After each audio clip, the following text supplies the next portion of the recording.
siapapun yang memberikan tawaran untuk menjadi calon wakil presiden, seharusnya Gibran menolak.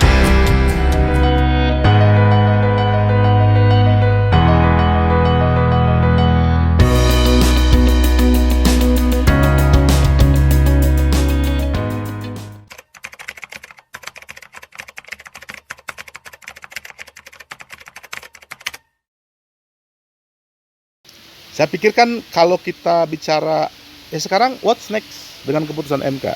Saya pikir what next itu ya tidak bisa kemudian juga dibebankan hanya kepada rakyat, dibebankan kepada Gibran ataupun dibebankan kepada lembaga Mahkamah Konstitusi ataupun lembaga negara yang lain. Saya pikir ketika bicara what next, ya masyarakat harus apa dengan kondisi ini? Kita harus ngapain? Apa selanjutnya? Nah, kalau saya melihat dalam perspektif MK sendiri, saya bahkan masih bingung, ini putusan MK atau keputusan hakim MK. Karena apa? Kalau keputusan MK berarti ini keputusan kelembagaan.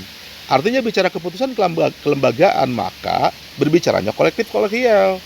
Andai pun ada perbedaan antar hakim MK dalam memutuskan hukum, dalam membuat sebuah produk hukum, yaitu diselesaikan di MK. Tapi kan hari ini tidak begitu. Gitu. Ada 3 orang misalnya, Arif misalnya, kemudian Saldi, itu pasca keputusan MK malah bingung, kok MK jadi begini keputusannya, kok keputusan MK jadi janggal, ya ini gimana, kan dia yang hakim MK gitu loh, kenapa dia sendiri yang kebingungan, apa mungkin ini sebuah seakan-akan gitu loh, atau drama Korea, supaya kemudian terlihat berpihak ke publik, ya pada akhirnya kemudian ngocehlah di media, kan gitu. Nah saya pikir ini yang membuat juga kebingungan masyarakat. Nah kalau kemudian Saldi Isra benar-benar mempertanyakan keputusan MK, berani nggak kemudian keluar di MK?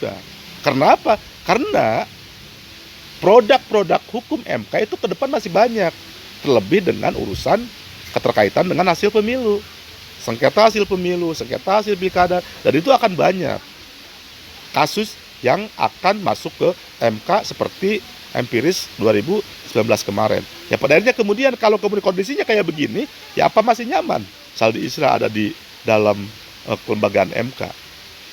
Nah kemudian yang kedua, ya saya pikir masyarakat harus cerdas, harus cermat, harus juga membangun sebuah nalar kritis yang kuat.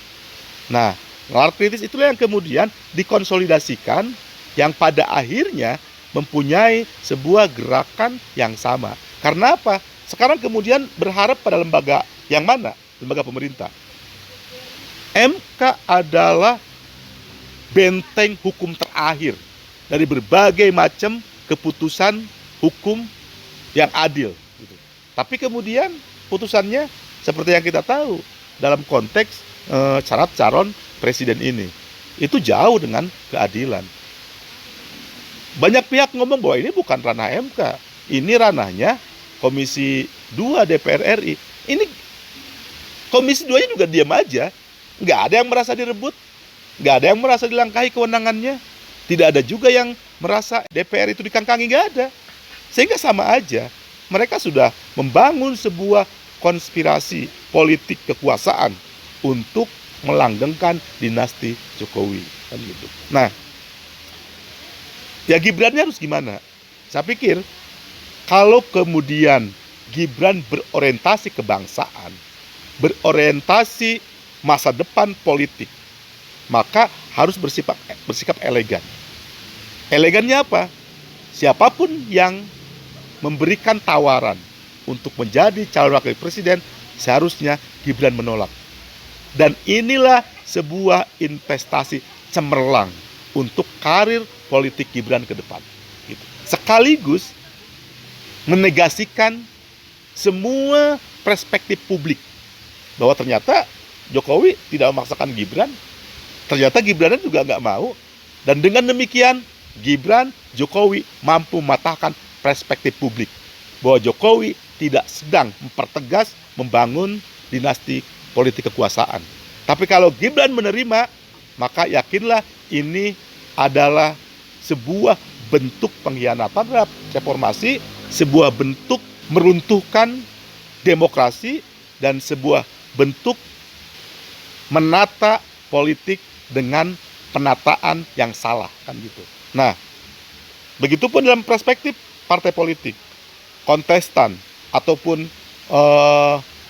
gabungan partai politik yang sering disebut dengan koalisi, ya udahlah, tidak usah juga memaksakan demi sebuah kekuasaan kemudian rela meruntuhkan demokrasi yang sudah dibangun amat sangat panjang dengan pertumpahan darah tahun 98. Nah, ketika kemudian masih tetap dilakukan, mana aktivis 98 yang ada di Partai Gerindra?